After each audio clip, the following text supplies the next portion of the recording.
This is Mary Loveday coming from the Appleton today to do sensory camp. We're using the 5 senses and doing a project that's related to each. Today we are going to do sound and we are going to do taste with gumdrops. We're going to start with sound today and we're going to create these wind chimes. You'll need 3 little pots or large pots that fit one inside the other. And we're going to paint little outside things. I've got some flowers and insects and snakes on here. These are the ones that I painted on here, and I'm going to show you how to do that. But you get to do your own. You can put whatever you want to on your pots. But this is what I would like when I hang it outside in my tree for the wind to make sound from it. You could even do it out of tin cans if you wanted, or anything that you can paint, or paper cups. Now, it may not make the sound like this does, but it will still make a very pretty mobile to hang up. You can hang it in your room or hang it outside. Paper cups, plastic cups, whatever you got. The main thing is how you create it and what you put on it. Okay, what you're going to need today is, like I said, 3, we call it graduated in size pots. They're graduated in size. Okay, so they will fit inside each other. And we are going to paint them. And since they will be inside each other, you don't, unless you want to, you don't need to paint this part that's going to be hidden. But if you're not going to use yours as wind chimes, you can paint the entire pot. Right now, I'm going to take this one apart and show you how it's made. See, I have tied these pots, all have holes in the bottom, and we've got a piece of twine that runs through, and inside what holds them on and keeps them space is we just tie these washers. If you don't have washers, probably a paper clip or anything else you can tie on that just keeps them together. Well, if you don't have holes in your paper cups, you could maybe poke a hole in the bottom of them with a pencil. And if you're using cans, maybe your mom and dad could put a hole in them with a nail. But that's something that your parents should do for you. So I'm just tying this so we can see it better. There we go. I had tied a washer on here. Just wanted you to be able to see how we put it together and how I painted them. And that way we have them all lined up here so you can see the paintings on them. And I found it a little bit easier to go ahead and draw what you want on here with a pencil. You can paint over the pencil. You don't have to erase it. So I'm just going to start with my ladybug here, and I'm going to draw the circle for the ladybug.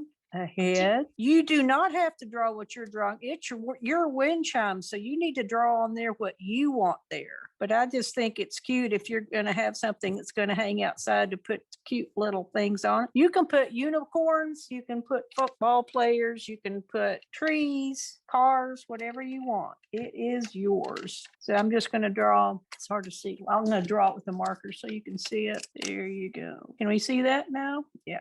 And the antenna, and we'll put the dots on with the paintbrush. Little feeties. He's got more body than he's got feet here. Okay, now we're going to draw a little bumblebee. So bumblebee has a stinger, so we're going to put like a pointy circle on there. Another face and antenna. I know it's hard to see. And some more cute legs. And my favorite is a dragonfly. Your drawing doesn't have to be great here because you're going to be painting over it. Okay, we got that. Next one, I am putting, now again, this part's not painted because that's going to be up inside the other pot. So I'm just going to do a nice little butterfly. Very simple. They don't have to be perfect. They just have to be something you like. I'm going to paint the flower kind of freehand. So we're just going to mark it out. Another bumblebee. I like bumblebees. I had some in my yard the other day, and they were just so busy gathering nectar. I've got a little ant, lots of ants outside. And remember, again, we keep it low on here. If you want, and now I'm going to paint these with acrylic paint. If you just want to use markers on it, that's fine too. Make sure it's permanent markers so they don't wash off for you. And I thought it would be cool here. See the snake coming out from under the other pot. Nice big snake. What else we got there? Okay, we got them all. There's that one and the little bitty one. Now in this one, we'll put a couple of little caterpillars crawling in the grass. Here's some grass and the caterpillars with their little faces. Here we go. Hungry, hungry caterpillars with lots of legs. Another caterpillar over here. I saw some of these with birds painted on them and plants and flowers. You can do all kinds of stuff with them. Okay, now we've got those all drawn out and I'm going to paint them with acrylic paints. And we're going to start with this caterpillar, green caterpillars. And this you can, if you use a bigger brush like this instead of a teeny tiny one, you can just paint caterpillar, just big dots. You can just dot it. And I'll show you. And you can test your dot to see how big they're going to be just if you've got a piece of scrap paper. And then you'll know how it's going to look on there. Now, some of this takes a little while to dry, so we may have to come back to put faces on them. Just dot, dot, dot for the caterpillar. That's all we need to do to make a caterpillar. And then we're going to do it again. There, that's okay. Now what I'm going to do with it, paint some grass on it. You don't have to get fancy here. Just go around it like that. Get paint on your thumb. And we've got the first one done. Now we're going to wait for that to dry before you put the eyes and everything else on it. And we're going to move to our next one, the next smallest one. And I think I'm going to paint the snake first. I think maybe a red and black snake. Sorry, I'm moving you around here. We're just trying to get the best light so you can see what I'm doing. And you don't even have to paint the whole snake because he's going to be tucked up under that other pot. Here we go. Here's our snake. And I think we're going to put a little butterfly on there. Just dots. Remember, we're going to come back to finish these when the paint dries a little bit, so it doesn't get all mixed up together. And this paint's a little bit thick, so it's even adding a little texture to it. Okay, there's the starting of our butterfly. I'm going to move next to the flower, and I'm just going to put the center of our flower in. We're going to make it a daisy, so we're just going to put the center in. And another bumblebee. So I'm going to put his stripes, just his yellow stripes in right now, because that's what paint I'm using right now. And I'm going to change colors, and we're going to do our little ant. There he is. Little ant. There we go. Okay, we're going to change over here to this one, the big one. We can put lots of stuff on there. Let's see, we're going to, first I'm going to paint, I've already got black paint on my brush. We're going to paint face of the bumblebee and the stripes of this bumblebee and the head of the ladybug. Remember, you can paint whatever you want on your wind chime. Paint the body of our dragonfly. There we are. And dragonfly wings they're transparent or clear. But I'm just going to put a little teeny tiny veins in there. And we're going to come back and go over it with a white so it'll look a little more transparent. Just little lines through here. Okay, we've got everything that we want painted black there. We're going to put some legs here. You try to, as much as you can, if you've got a color on your brush, to go ahead and, unless it's going to mess something else up, to paint all the stuff you have the one color before you change colors. Very good. Now we're going to go back and start filling in some of our other colors on our other pots. Okay, there's our caterpillar, and he's starting to dry now. We can start working on him. Like I said, you want to, you can just leave the marker legs, but I've got a very small brush here. I'm going to go ahead and put him in. And we're going to paint in his eyes. Put just black right now. Eyes, antenna. You're going to paint those lines instead of just doing them with Sharpie. Got to make sure you got a real nice point on your brush. And you can just do that by filling it with paint and testing it on your sheet, your test sheet there. There we go. Okay, let him rest for a minute. That's all black we're going to use for right now. So we're going to rinse that off. You don't have to do it the way I'm doing. You can paint each pot completely. I'm doing it this way because I want this to dry a little little bit before I put the other paint on top of it. So that's why I'm kind of jumping around with it. I think I'm going to paint the ladybug next. Anything that you can tie, you have to be able to tie something out. You tie it with a string so it will hang, so it can knock together with something else. I've seen it made out of wind chimes made out of just little short pieces of bamboo. Shells are a big one. A lot of people like them, like wind chimes out of shells. To make wind chimes, they have to be, when the wind blows, they'll make noise clacking into each other. That's why people like making them out of silverware, because it makes such a nice sound. Oh, we're going to paint some red stripes on the snake. I give him a couple red eyes and just run some red stripes. Here we go. And I'm going to put his little tongue out there, little red tongue. There you go. Okay, all the rest of those are starting to dry. Let's do our flower. So we're going to grow. I'm going to put the stem on the body on my butterfly. For these legs, I use a little bit of a smaller brush so they don't have big fat legs. And we're going to put the veins on the wings, the rest of his stripes in. Now the hard part, this is really teeny tiny. We're going to put some eyes on these. It just takes a teeny tiny brush or a very fine point on a bigger brush. There we go. There's his eyes, ant's eyes, snake eyes. We can't really see the butterfly's eyes. We'll put some white dots on his wings and some petals on our flower. I think this is coming along very nicely. So we have our flower, our butterfly, and our snake, and our ant, and our bumblebee. And we're going to call that one finished. And we've got this one finished. We're going to I'll give the caterpillar, you can see the whites of his eyes. Just a teeny tiny dot and a dot. This is the big one. We're going to put our dots on our ladybug.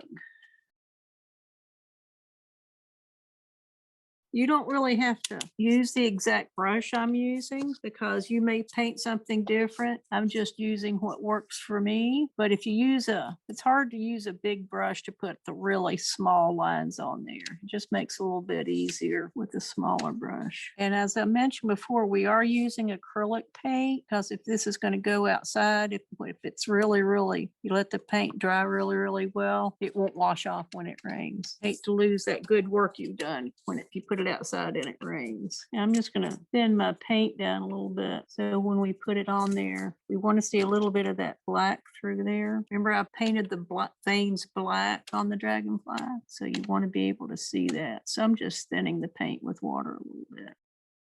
And we're going to put our eyes on our bumblebee and our ladybug. And I believe we've got them all done. Well, these aren't dry yet, but you do need to wait for them to dry. And then now we're going to put our paint away and we're going to tie them together so they will hang up and ring for us. So we're going to use the dry ones. Okay, so the first one we want to tie on is the bottom one. So we're just going to tie that washer. You can get these washers anywhere. You just need, if you don't have washers, that's fine. You just need to tie something on there that's bigger than the hole in the pot so it will hold it up. We're going to put it in the hole through the bottom of the pot. These small pots, I love these little pots, but they have very small holes. Much easier. There we go. Okay, we'll put this next one on. And this is the tricky part here. Not hard, but it's a little tricky. You want to decide where you want this pot to hang. Okay, you want it to be here. I hang them like this together so they can knock against each other. So you want to kind of estimate or guess, okay, I want this pot here. So this washer should be about right here, should be tied here. And you will know that that's where that washer is going to be on the inside and that will hang properly. So what I'm going to do is hold that and just put a mark on it with the marker on it so you'll know where it's going to go. And you might take a couple tries to get this on there. You see, this is the mark. This is where you want the washer to go. And then we're just going to hold it while we tie it on there. And we know it's going to be in the right spot because it's tied right where that dot is. Here we go. Same thing for the next one, the washer on. And I have no idea why it's called a washer. Okay, again, we want it to hang about right there, the mark on it. So we're going to tie the washer and run it up through this next one. And there you have it. Ta-da! And even, like I said, you can tie a little washer on here that bangs on the bottom and makes a cute little tinkling noise. But there you've got your wind chimes. You might want to just tie another washer on there. There you go. The next project is we're going to talk about the sense of taste. And which is why we are going to use two simple things, gumdrop and toothpicks. If you don't have gumdrops, you can use marshmallows or anything soft like that you can use. Now we're going to make sculpture with gumdrops, and I bet some of you have done this before. And all we're going to do is use these gumdrops to hold the toothpicks. And I'm going to show you a couple of different ways you can do a sculpture, and we're going to be little gumdrop engineers because it all starts with just some basic shapes. There's triangles, which have three sides. We knew that. And there's squares. And if you look at bridges or anything made out of long metal bars, you'll see them joined like the Eiffel Tower. Think about the Eiffel Tower. Now, the difference in these two, we have a triangle here, we have a square here, is if you push the sides of a triangle, they don't wiggle around, do they? But if you push the sides of the square, they go in like that. So that's not quite as strong. So you see, if you look at bridges, it's like a suspension bridges, they're all built from triangles. Now, do you like that? And two triangles together makes a rectangle. So if you like the rectangle shape, you can do that. By the way, these are pointy, so be real careful when you use them. See, now, if you don't have a toothpick, the Chanel stem probably not. And the reason why is they would bend. They would bend. Maybe actually, if you had like skewers that you make shish kebabs on a grill, something like that. You're going to need something that will go into the gumdrop and that will hold. So it can't be too bendy. So I think pretty much have to stay with the toothpicks. If you've got marshmallows or some big marshmallows, you might be able to use something a little bigger like the skewers that you use, little bamboo skewers. But we're going to start work on just making something out of the triangles. Again, it's the edible tinker toy. They're wonderful. So I'm going to put some triangles together. And we're going to start making things. This is just fun. I love doing this. I can do this all day. And with this, we're not as strict about how you're doing. See, this by itself is an awesome shape. We're going to make another one on the other side.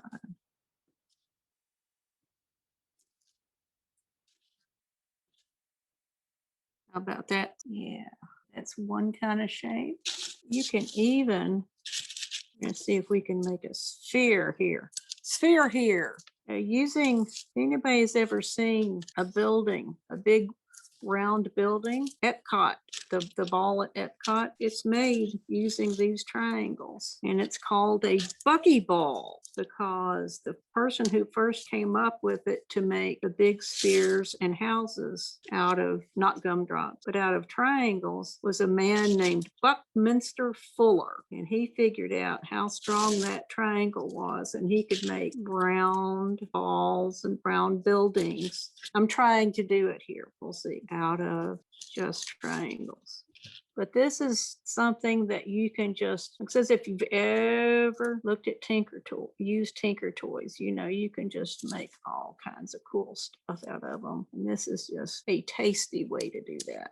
There again, you don't have to do the same shape I'm doing because this is yours. And you could make a new kind of different shape. I'm going for the buckyball. Even though we're playing with candy right now and toothpicks, you have to remember that these toothpicks are sharp. Like I said, the Eiffel Tower made all with these kind of structures. Well, it's kind of a mushed buckyball, but look at that. Now, when we talked about the rectangles, you can still make things in rectangles, but you've got to make sure that they support well. They are well supported. Thing that's nice about this is you can just keep going and keep going and keep going to see what you can come up with. And I'm going to show you, we're going to do the square here. And it's a little squishy. It's in there pretty good. what we're gonna do is hold it together with the triangle on top. And this is a lot of the reasons why you see houses built with roofs like that, because it's so strong. So that makes it much stronger. Now, do more art type work. And I think we could do a flower. Do your toothpicks through the middle. Break a toothpick. Make it green. It's a stem. There you go. Your little flower. There you go. A person. I could make a person. Let's see. I could make a green guy. There you go. How's that? I bet we can do a horse. As with so many things in art, you don't always have to have all the fanciest equipment or the most expensive paints. Just anything you have around the house sometimes can be used to create wonderful things. Here we go. Okay, we're done with for the day, and I hope to see you again